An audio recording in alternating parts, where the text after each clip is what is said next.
Здравейте, госпожо Карагенова. Много се радвам, че сте наш гост и то по един наистина прекрасен повод – Асамблеята на талантливите деца. Можете ли да ни кажете как дойде идеята за осъществяването на тази асамблея и какво представлява точно? Здравей, Алексей! Наистина и за мен е голяма радост да бъда във вашето студио. Асамблея на талантливите деца се породи като идея, в която аз и моите колеги от музикална школа Моника Лареми, както и Национално сдружение Клуб Плиска представя, решихме да предоставим сцена, на която талантливите деца на България да представят своите таланти. Независимо дали това са в сферата на музиката, в сферата на танцовото изкуство, изобразителното изкуство, литературата. Така се роди идеята за Асамблея на талантливите деца. Колко деца точно ще се включат в тази асамблея? Споменахте, че ще има различни сфери, танцово, певческо изкуство. Да, идеята да се разшири до такава степен асамблеята се породи от това, че още през първото издание на Фестивала на талантливите деца тогава получихме изключително интересни заявки за участие. Децата, които се представиха, бяха наистина от различни сфери на изкуството. Дори имахме изобретатели, които дойдоха и представиха пред нас кола, която сами бяха конструирали. Това бяха ученици от 10-ти клас. И затова в годините след първото издание асамблеята започна да се развива и да разширява възможностите за изява за децата.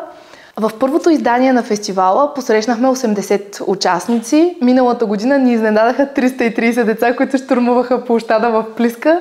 Тази година имаме амбицията да станат поне 500, като дори имаме международно участие. И всъщност това е повода до година да се постараем асамблеята изцяло да бъде международна. Тоест да разбирам, че мащабът на самата асамблея се разширява все повече и повече. Точно така, дори имаме желанието и се надявам с ваша помощ това да се случи до година, асамблеята да достигне и до град Нови пазар и така да разширим нейния обхват, защото през първите 2 издания асамблеята се проведе само на територията на град Плиска. Тази година в рамките на асамблеята ще се организира и певчески конкурс, който ще бъде на територията на град Каспичан. И така, може би това е чудесен повод до година да присъстваме на сцената и в град Нови пазар. Със сигурност много ще се радваме. Срещате ли подкрепа от други институции или спонсори? Има ли план за известни личности, които да популяризират още повече асамблеята? Щастливи сме, че нашата кауза припознаха както общинските ръководства в община Каспичан, кметство град Плиска, така и наши приятели от други неправителствени организации. Това е фондация Гален Темелков, които доста активно спомогнаха провеждането на асамблеята. Много наши приятели от школи по изкуства в страната също ще доведат свои ученици и възпитаници, което за нас е голяма подкрепа. Разбира се, няма как да не спомена и колективите на двете читалища в Плиска и в град Каспичан, които също много дейно и много активно ще подпомогнат провеждането.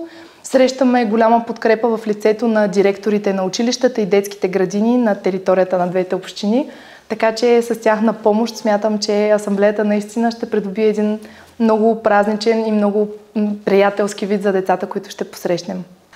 Известните личности, които ще се включат в асамблеята и които ще бъдат така добрия пример за нашите изпълнители, за нашите таланти, са Асен Масларски, който, както знаете, е автор, композитор, изпълнител и всъщност негово е изпълнението на химна на град Шумен, от тук започва България.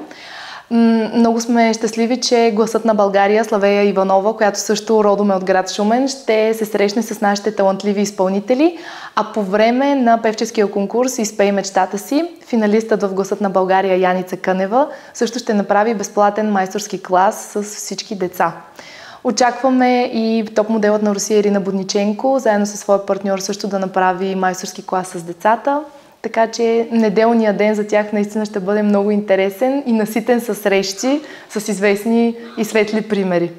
Как според вас нашето общество трябва да разпознава и да популяризира деца с изявени дарби, независимо билото в сферата на танците, театъра, пеенето? Смятам, че абсолютно всички институции и абсолютно всички организации би трябвало да стимулират младите хора в това те да се занимават с изкуство, да се занимават с наука и да се занимават с спорт, защото тези дейности развиват допълнителни умения в тях, които когато пораснат и когато станат вече възрастни, смятам, че ще бъдат от голяма полза за тяхното развитие и за техния успех. Много често сме коментирали това, че деца, които още от много ранна детска възраст се занимават с изкуство, след това, когато напреднат в своята кариера и в своето развитие, са много по-успешни и много по-лесно постигат целите си. Защото, за да се постигне добър резултат в изкуство, в спорт или в наука, децата много от малки трябва да свикнат да бъдат дисциплинирани, да посещават редовно заниманията си, да изпълняват насоките, които им дават техните педагози. И смятам, че това би било много добре за тяхното развитие и за навиците, които те придобиват още от малки. Какъв съвет бихте дали на дете, което знае какъв талант притежава, но някак си изпитва притеснение, независимо било то страх или срам да се изяви пред публика, пред познати и непознати? Много хубав въпрос и благодаря, че го задаваш, защото в рамките на асамблеята една от нашите цели е именно тази. Деца, които някога са искали да излязат да пеят, но се притесняват или не са намерили сцена, на която да се изявят, да дойдат да го направят. Много интересно е, че в рамките на асамблеята на площада в Плиска ще бъдат организирани различни творчески работилници, в които деца ще показват талантите си на свои връстници. И така, например, дете, което свири на пиано, дете, което пее или дете, което танцува, ще може да покаже на своите връстници, които се интересуват от това изкуство, точно как се прави, да докаже, че не е толкова трудно, когато има желание. Освен това, всички педагози, които водят своите възпитаници, ще бъдат там на площада, така че това може да се превърне в една своеобразна среща между тях и между техните бъдещи възпитаници.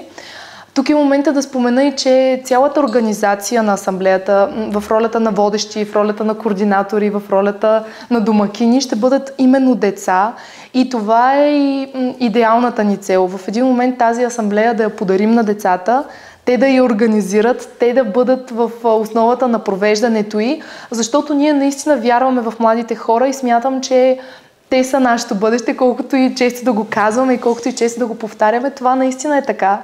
И ако ние от тази крехка възраст им засвидетелстваме това уважение и тази подкрепа, смятам, че те могат да стигнат много далеч. Тоест от вашите думи разбирам, че в асамблеята не само ще може конкретни деца да показват своите таланти, но и да има такива, които да се учат от... Точно така. Идеята ни е, ако има деца, които се колебаят, дали да се занимават с изкуство, дали да се занимават с спорт, дали да се занимават с наука или просто нищо да не правят, да изберат да правят това, да бъдат заети с нещо смислено, с нещо интересно и с нещо, което ще ги развие като личности за напред. Много ви благодаря. И аз благодаря за това интервю.